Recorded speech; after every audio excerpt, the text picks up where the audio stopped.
On May 22nd, 2022, American Todd Boehly completed his purchase of Chelsea FC for a reported $3.1 billion, making Chelsea the seventh club in the current Premier League to have an American majority shareholder, and taking us halfway towards a situation that could change English football forever. Since the Glazer family purchased Manchester United in 2005, more and more American entrepreneurs and businessmen have crossed the Atlantic to take a stake in the Premier League, attracted by increasing media rights deals and rapidly growing revenue generated by the English League. But their presence hasn't been without controversy.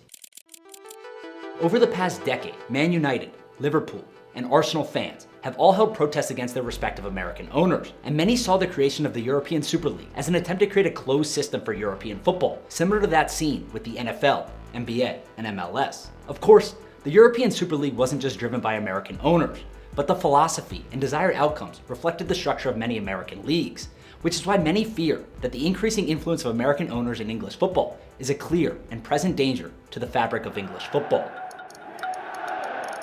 This is the story of how 14 Americans could break the Premier League.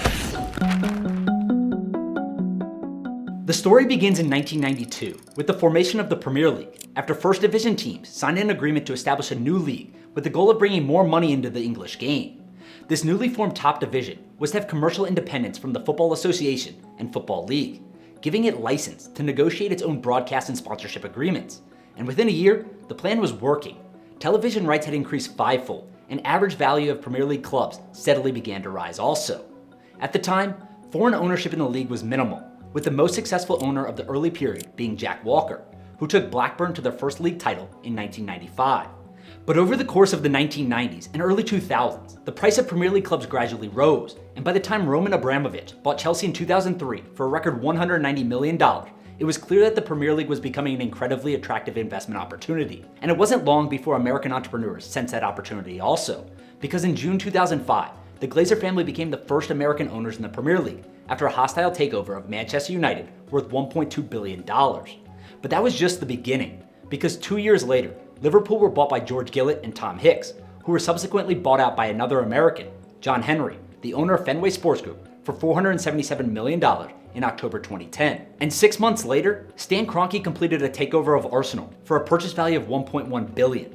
And since then, numerous other clubs have either been taken over or received considerable investment from American-backed groups, including Fulham, Crystal Palace, West Ham, Aston Villa, Man City, Leeds United, and most recently, Chelsea, with a $3.1 billion purchase led by Todd Boehly.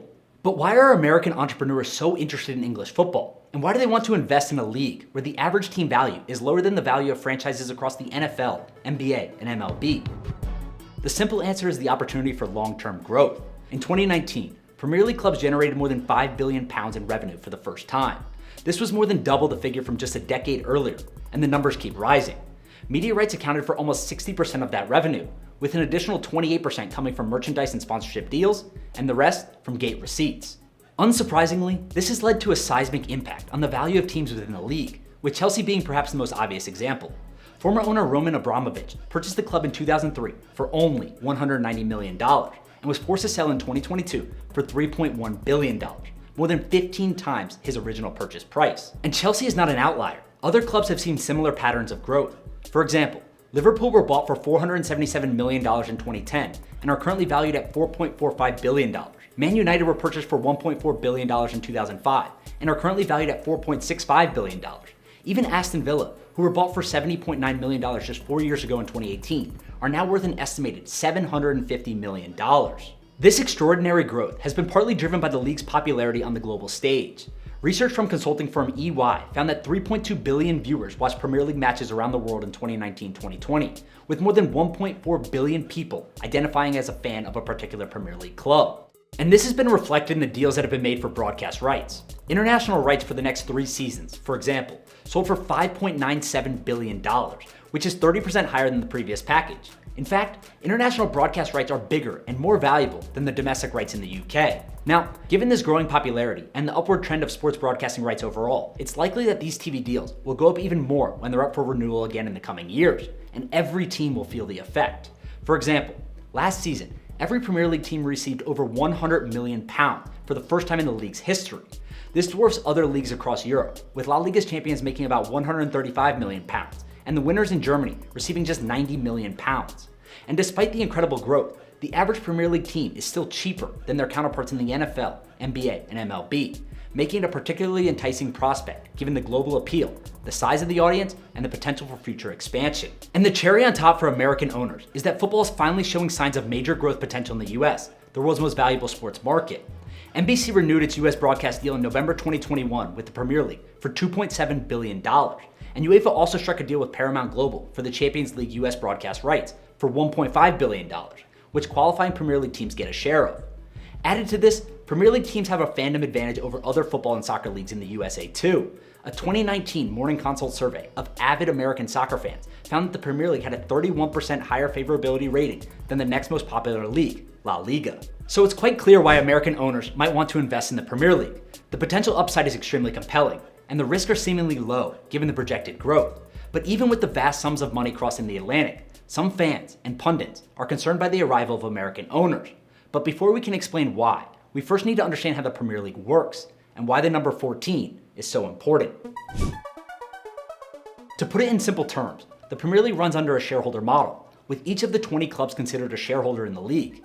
At the end of each season, relegated clubs transfer their shares to the newly promoted sides from the championship.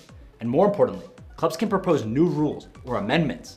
These proposals are discussed at the Premier League AGM in July and then voted on by every club.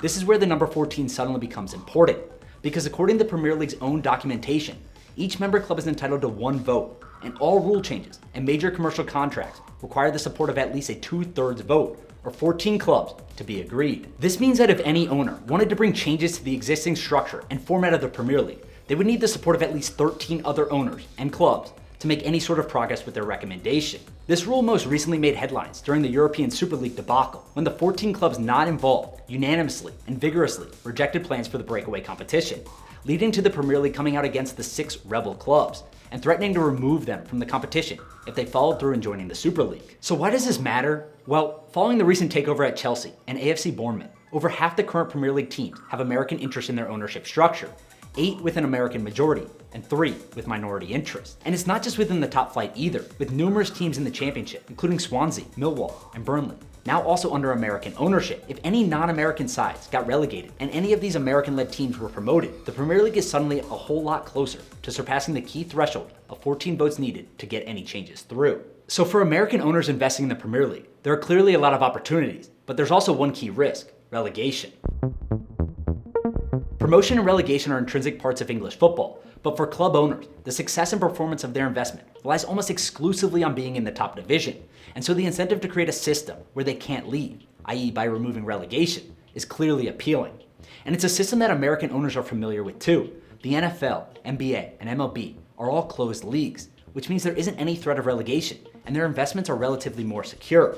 But without that safety net in the Premier League, there's a concern that the style and approach adopted in those American leagues could be fast-tracked into English football to protect owners' investments and ensure long-term financial security. But this is not necessarily a new idea. In 2011, League Managers Association Chief Executive Richard Bevan spoke about the issue, saying that there were already a number of overseas-owned clubs already talking about bringing about the avoidance of promotion and relegation in the Premier League. He went on to say, if you look at sports all around the world, and you look at sports owners trying to work out how to invest and make money, you will find that most of them like the idea of franchises. If you take particularly American owners, without doubt, there have been a number of them looking at having more of a franchise situation, and that would mean no more promotion or relegation. But the idea of removing relegation has not proved popular in the recent past. The response to the proposed European Super League, which was effectively trying to create an elite group of teams who were protected from relegation, was an indication of how such a move might be received by the fans. And if this were to happen, reverberations would be felt throughout the English football system. The football pyramid, which enabled teams like AFC Bournemouth to rise from the 4th tier of English football to the Premier League in just 6 years, would be irrevocably destroyed. But ultimately, if 14 clubs vote in favor of that change, there's little that supporters can do, which is why pundits like Gary Neville have labeled US investment into English football as a clear and present danger to the pyramid and fabric of the game. And it's not just the question of relegation, which has raised concerns about American ownership. If the number of American owners surpasses the magical number 14, the focus on maximizing financial returns means that ideas like an all-star North vs South match, as suggested by Todd Bowley, or hosting a 39th Premier League match overseas to exploit the global audience could become a reality. For fans of English clubs who see their local football teams as a representation of their individual towns and cities, and a key part of the history and heritage, this commercialization would further erode the traditions and history upon which the Premier League was built. So, are the fans right to be worried? And is there a clear and present danger to the Premier League? Well, yes and no. If we look at the current makeup of the Premier League, we're getting closer to that magical mark of 14. The impending takeover of AFC Bournemouth could take us one step closer. And if we did pass that number, it's likely that American philosophies and approaches to sport would probably begin to permeate into English football. But even if we did pass the magical number 14, Premier League fans showed with the European Super League that they are unlikely to take any changes lying down. Concerns over the destruction of the football pyramid are perhaps premature, but the cultural clash is still noteworthy, and if the motives of owners and fans become further opposed, with one wanting to make money and the other trying to cling onto the history of the game and the league, there could be more issues before too long. The ownership model adopted by boyhood fans like Jack Walker is perhaps a thing of the past, and the European Super League was perhaps a foreshadowing of what's to come. But on that front, only time will tell.